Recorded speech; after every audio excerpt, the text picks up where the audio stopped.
अस्सलामुअलैकुम, मैं हूं इरफान समोर। दोस्तों, टिकटों की तकसीम के हवाले से मुस्लिम लीग नून में बड़ी फूट पड़ चुकी है। नून लीग किन मेरिट्स पर टिकटें तकसीम करती है या कर रही है ये तो सभी जानते हैं, लेकिन राना सनाउल्लाह साहब को मुस्लिम लीग नून ने तारीखी धचका दे दिया है, जो कि कोई सोच भी नहीं सकता था। दूसरी जानिब राना सनाउल्लाह को एक और साइड से टफ टाइम आ रहा है, यानी राना सनाउल्लाह के लिए मुश्किलात ही मुश्किलात है। यह आज आपको बताएंगे और आपको यह भी बताएंगे कि मुस्लिम लीग नून के एक बड़े ओहदेदार हैं अहम, उन्होंने इस्तीफा दे दिया है। दोस्तों, ये खबरें बड़ी चौंका देने वाली हैं जो आज आपके साथ शेयर करनी है, लेकिन उससे पहले नए आने वाले दोस्तों से गुजारिश है कि वो इस YouTube चैनल को सब्सक्राइब कर लें, हमारे साथ जुड़ जाएं, क्योंकि जो मेन स्ट्रीम मीडिया है, जो न्यूज चैनल्स हैं, वो जिस तरह की खबरें दे रहे हैं, कंट्रोल्ड खबरें, वो तो आप जानते हैं। दूसरी जानिब ये वारदाती, ये बारीक वारदातें डालने की कोशिश कर रहे हैं और हम इनकी वारदातों को इस चैनल के जरिए एक्सपोज करते हैं और आपके साथ शेयर करते हैं। इसलिए हमारे साथ जुड़ जाइए और हमारी आवाज को तवाना कीजिए। अल्हम्दुलिल्लाह हमारे 1 लाख सब्सक्राइबर्स कंप्लीट हो चुके हैं। हमारी आवाज काफी तवाना हो चुकी है, हमने इसे मजीद तवाना बनाना है और 2 लाख सब्सक्राइबर्स का टारगेट है हमारा और इंशाअल्लाह जल्द ही उसे भी कंप्लीट कर लेंगे। उसके लिए आप भी चैनल को सब्सक्राइब कर लीजिए और बेल आइकन पर क्लिक कर दीजिए। दोस्तों, मुस्लिम लीग नून टिकटों की तकसीम के हवाले से इतनी तजब्जुब की शिकार है, इतनी परेशान है और इतने ब्लंडर्स कर रही है, इतनी बड़ी पार्टी होने के दावेदार ये कोई सोच भी नहीं सकता था।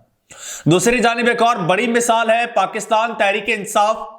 तहरीक इंसाफ खुद तितर बितर है, उनका जो लीडर है वो जेल में है और एक आरजी चेयरमैन बनाया गया है जो टिकटें तकसीम कर रहा है और अभी तक उनको निशान भी नहीं मिला। वो चेयरमैन जो सारा दिन अदालतों में गुजारता है, केसेस लड़ता है, शाम में आके तैयारी करता है और कैंडिडेट्स की स्क्रूटनी कर रहा है, किसको कहां से कैसे टिकट देना है, कौन सा कैंडिडेट कहां से कॉन्टेस्ट करेगा, और मजे की बात सबसे ज्यादा कैंडिडेट भी उसके पास है। लेकिन उसके बावजूद पाकिस्तान तहरीक इंसाफ ने टिकटों का ऐलान किया और इतना स्मूथली ये टिकटें तकसीम की गई हैं और साथ में फिर सलाम है पाकिस्तान तहरीक इंसाफ के कैंडिडेट्स को कि एक कैंडिडेट को टिकट मिलता है, वहां पर 7 दूसरे कैंडिडेट होते हैं, वो जनाब वहां से विड्रॉ करते हैं और विड्रॉ करते ही एक लेटर पार्टी को भेजते हैं और कहते हैं कि मैंने यहां से विड्रॉ कर दिया है, लेकिन यहां पे जो कैंडिडेट खड़ा है मैं उसे सपोर्ट करूंगा क्योंकि वोट इमरान खान का है, वहां पे कैंडिडेट मैं हूं या कोई और है, क्योंकि वोट नजरिए का है। इस हवाले से इमरान खान साहब ने एक मैसेज दिया है, वो भी मैं आपके साथ शेयर कर देता हूं क्योंकि इस वक्त सोशल मीडिया पर गर्दिश कर रहा है बड़े तेजी के साथ। वो कहते हैं कि आपने ये नहीं देखना कि उम्मीदवार कौन है, आपने नजरिए को वोट देना है, आपने ना बिरादरी को देखना है, ना रिश्तेदारों को देखना है और ना ही दोस्तों को देखना है। वो कहते हैं 1970 के बाद ये दूसरा इंशाअल्लाह इलेक्शन होगा जब आपने निकलकर नजरिए को वोट देना है और इंशाअल्लाह पाकिस्तान को जिताना है। इस वक्त उनका एक मिशन है, वो बेसिकली इलेक्शन नहीं लड़ रहे, वो एक जंग लड़ रहे हैं, एक जिहाद कर रहे हैं। वो इसको पाकिस्तान तहरीक इंसाफ वाले जिहाद का नाम देते हैं। शायद यही वजह है कि नजरिया एक है, विजन एक है, गोल एक है, मकसद एक है, इसलिए सभी लोग एक हैं। वो कहते हैं कि किसी को भी टिकट मिले दूसरे सब लोग उसको सपोर्ट करेंगे। दूसरी जानिब पाकिस्तान की सबसे बड़ी पार्टी होने की दावेदार मुस्लिम लीग नून, जो कि हुकूमत बनाने की भी दावेदार है, उनकी पोजीशन लिए है कि उनको एक तो कैंडिडेट्स नहीं मिल रहे, उनको इलेक्टेबल्स नहीं मिल रहे और वो ऐसे लोगों को टिकट्स दे रहे हैं कि जिनका कोई अता पता नहीं है। फिर उनकी अपनी पार्टी के बड़े बड़े नाम जो हैं वो टिकटॉक से महरूम हो रहे हैं। ये एक खबर मैं आपको पढ़ के सुना देता हूं कि टिकटॉक की तकसीम पर इख्तलाफ की वजह से राजा अतीक सरवर ने मुस्लिम लीग नून पंजाब के नायब सदर के ओहदे से इस्तीफा दे दिया है। राजा अतीक सरवर का कहना है कि पार्टी ने खुद दावत दी कि मैं भी शाहिद खाखान अब्बासी और सरदार महताब के साथ जाऊं। अच्छा, फिर इससे भी ज्यादा संगीन एक खबर है राना सनाउल्लाह साहब के बारे में। वो क्या है जी? वो खबर ये है कि पीपी 117 से पहले राना सनाउल्लाह के करीबी साथी मलिक नवाज को टिकट दिया गया। और राना सनाउल्लाह साहब के बहुत करीबी हैं, ये जो है ना पीपी 117 से मलिक साहब जो हैं ये बड़े करीबी हैं, ठीक है। और मलिक नवाज साहब पहले उनको टिकट दिया गया, चंद घंटे उनके पास टिकट रहा और उनकी यह खुशी सिर्फ चंद घंटे की ही रही।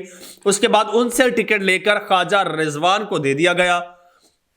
ये मलिक नवाज को पहले टिकट दिया गया, ये फिर उनसे लेकर फिर किसको दे दिया गया? ख्वाजा रिजवान को। अब ये मलिक नवाज तो आप जान चुके हैं कि ये राना सनाउल्लाह साहब के बड़े करीबी थे। ये ख्वाजा रिजवान कौन है? चलो इस पे थोड़ा देखते हैं कि ये कौन है। जनाब, नून लीग ने फैसलाबाद में अपना उम्मीदवार तब्दील कर दिया। क्यों किया जी? पीपी 117 से पहले राना सनाउल्लाह के करीबी साथी मलिक नवाज को टिकट दिया, चंद घंटे बाद मलिक नवाज से टिकट लेकर ख्वाजा रिजवान को दे दिया। और पीपी 117 से चौधरी शेर अली ग्रुप के ख्वाजा रिजवान लीगी उम्मीदवार होंगे। और पाकिस्तान मुस्लिम लीग नून ने इलेक्शन 2024 के लिए पार्टी उम्मीदवारों को टिकटों का इजरा शुरू कर दिया है। अच्छा, अब यहां पे कहानी बड़ी दिलचस्प है। फैसलाबाद में बेसिकली दो ग्रुप हैं, एक है राना सनाउल्लाह ग्रुप, दूसरा है शेर अली ग्रुप, जो कि आबिद शेर अली के वालिद हैं और मियां मोहम्मद नवाज शरीफ साहब के बहनोई हैं। चौधरी शेर अली मियां मोहम्मद नवाज शरीफ साहब के बहनोई हैं और उनका अपना फैसलाबाद में ग्रुप है, दूसरी जानिब से राना सनाउल्लाह साहब का ग्रुप है। तो इस वक्त चौधरी शेर अली ग्रुप जो है वो राना सनाउल्लाह ग्रुप पर हावी होता नजर आ रहा है। बल्कि होता नजर क्या आ रहा है, राना सनाउल्लाह ग्रुप से टिकटें छीन के और चौधरी शेर अली ग्रुप को टिकटें दी जा रही हैं। ये सूरत हाल है इस वक्त राना सनाउल्लाह की। हालांकि राना सनाउल्लाह का थोड़ा सा उनका बैकग्राउंड देखा जाए, उनकी कुर्बानियां पार्टी के लिए, मुल्क के लिए, फिर जब वो हुकूमत में थे तो उन्होंने बहुत सारे इल्जामात अपने ऊपर लिए और बड़ी कंट्रोवर्सीज हुई, जेल भी जाना पड़ा उन्हें। और इस वक्त भी वो बड़े सारे इल्जामात का सामना कर रहे हैं, लेकिन उसके बावजूद वो मुस्लिम लीग नून के साथ, उनके बयानिए के साथ डट के खड़े रहे। हर जगह पार्टी के लिए फाइट किया और पार्टी को डिफेंड भी किया। और पार्टी ने उनको यह सिला दिया है कि उनके करीबी साथी से सिर्फ इस बुनियाद पर टिकट वापस ले लिया गया कि उनका मुखालिफ जो ग्रुप है उसको टिकट देना था। अब राना सनाउल्लाह साहब का जो अपना टिकट है वो भी खतरे में है, क्योंकि राना सनाउल्लाह साहब की जो अपनी सीट है वो भी खतरे में पड़ चुकी है। वो किस तरह से जनाब? वो इस तरह से खतरे में पड़ चुकी है कि राना सनाउल्लाह साहब के जो मद्दे मुकाबिल उम्मीदवार हैं डॉक्टर निसार जट साहब, पाकिस्तान तहरीक इंसाफ के रहनुमा है और कैंडिडेट है और इंतहाई पावरफुल शख्सियत है, उनका वोट बैंक बहुत ज्यादा है। अब तो खैर 2024 तो माहौल ही डिफरेंट है ना, हर जगह पीटीआई है। लेकिन 2018 में क्या हुआ था? राना सनाउल्लाह साहब के मद्दे मुकाबिल थे और राना सनाउल्लाह साहब से कुछ तकरीबन 10,000 वोटों की लीड से वो जीत गए थे। वो राना सनाउल्लाह साहब से तकरीबन कुछ 10,000 वोटों की लीड से जीत गए थे। फिर जिस तरह से पाकिस्तान में मुआजिजात होते हैं, मुआजिजे होते हैं, जिस तरह से फिर ख्वाजा आसिफ साहब जो हैं उनकी हारी हुई सीट वो जीत गए, जिस तरह से बिलावल भुट्टो जरदारी साहब एक हारी हुई सीट जीत गए, इसी तरह से राना सनाउल्लाह साहब भी मुआजिजाती तौर पर वो हारी हुई सीट जीत गए और पाकिस्तान तहरीक इंसाफ के डॉक्टर निसार जट सीट हार गए थे। अब इतना खौफ था कि निसार जट को जो है वो उनके कागजात मुस्तरद करवा दिए गए थे। फिर उन्होंने अपील की है और अपील में उनके कागजात बहाल हो गए हैं और उनके कागजात बहाल होना राना सनाउल्लाह साहब के लिए किसी भी बड़े खतरे से कम नहीं है, क्योंकि अभी से राना सनाउल्लाह साहब के हाथ से सीट जाती हुई नजर आ रही है। तो ये सूरत हाल है और ये सिचुएशन है इस वक्त पाकिस्तान मुस्लिम लीग नून की। इसके अलावा और बहुत सारे कैंडिडेट्स हैं मुस्लिम लीग नून के। फैसलाबाद से एक और हम नाम ले लेते हैं, जनाब तलाल चौधरी साहब। तलाल चौधरी साहब को भी आप जानते हैं, वो भी वजीर भी रह चुके हैं और इनकी कैबिनेट्स का हिस्सा भी रह चुके हैं और नून लीग के बयानिए के साथ वो खड़े रहे। इवन पार्टी के लिए उन्होंने बड़ा कुछ किया, बड़ा कुछ बर्दाश्त किया, लेकिन अनफॉर्चुनेटली उन्हें भी फैसलाबाद से टिकट नहीं दिया गया। और बड़ा नाम था और वो एक बड़े इलेक्टेबल हैं, लेकिन चूंकि मसलिहत थी कोई, इसलिए उनको टिकट नहीं दिया गया।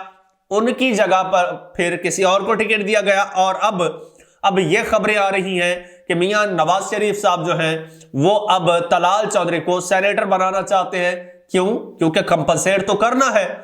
ये वो नाम है जो कि एक अरसे से पार्टी के साथ जुड़े हुए हैं और अब अचानक से उनको छोड़ दिया जाए तो पीछे नून लीग में बचता क्या है।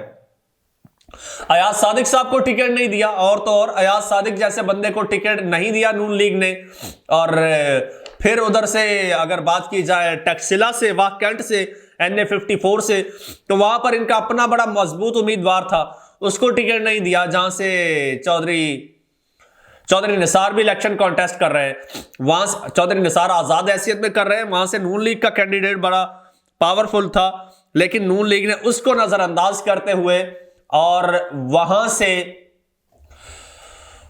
इस्तेहकाम पाकिस्तान पार्टी के एक कैंडिडेट हैं, उनका नाम है गालिबन गुलाम सरवर खान, जो कि पाकिस्तान तहरीक इंसाफ का हिस्सा थे। उनकी हुकूमत में वो वजीर हवाबाजी रहे और फिर शायद वजारत तब्दील भी हुई। बहरहाल फिर वो इस्तेहकाम पाकिस्तान पार्टी का हिस्सा बन गए और वहां से वो कॉन्टेस्ट कर रहे हैं NA54 से। और पाकिस्तान मुस्लिम लीग नून ने वाह कैंट से चौधरी सरवर खान जो है, गुलाम सरवर खान, उनकी हिमायत का ऐलान किया है, अपने कैंडिडेट को वोट नहीं दिया और वो सीट वहां से अभी से मैं आपको बता दूं हारते हुए नजर आ रहे हैं। क्यों? क्योंकि वहां के लोग गुलाम सरवर खान साहब को पसंद नहीं करते। इवन नून लीग के अंदर से आवाजें उठ रही हैं, वहां मकामी जो ओहदेदारान हैं वो कहते हैं कि अगर इस लोटे को वोट देना है तो फिर इससे बेहतर है कि हम चौधरी निसार को वोट दे दें, लेकिन हम इस बंदे को वोट नहीं देंगे। और ये भी बड़ा प्रॉब्लम है। इसी तरह से और बहुत सारी डेवलपमेंट्स हैं। शहबाज शरीफ साहब जो कराची से MQM ने हिमायत की थी जिस सीट से, उस सीट पे अब वो भी खत्म हो गया मामला। वहां पे अपना बंदा खड़ा कर दिया है MQM ने, मुस्तफा कमाल को, और शहबाज शरीफ साहब का वहां से भी मुआहिदा टूट चुका है। नून लीग के लिए परेशानियां ही परेशानियां हैं। अल्लाह इनके लिए आसानियां पैदा करे। दोस्तों, अपनी राय का इजहार कमेंट सेक्शन में जरूर कीजिएगा। चैनल को सब्सक्राइब कर लीजिए, बेल आइकन पर क्लिक कर दीजिए और मुझे इजाजत दीजिए। अल्लाह हाफिज।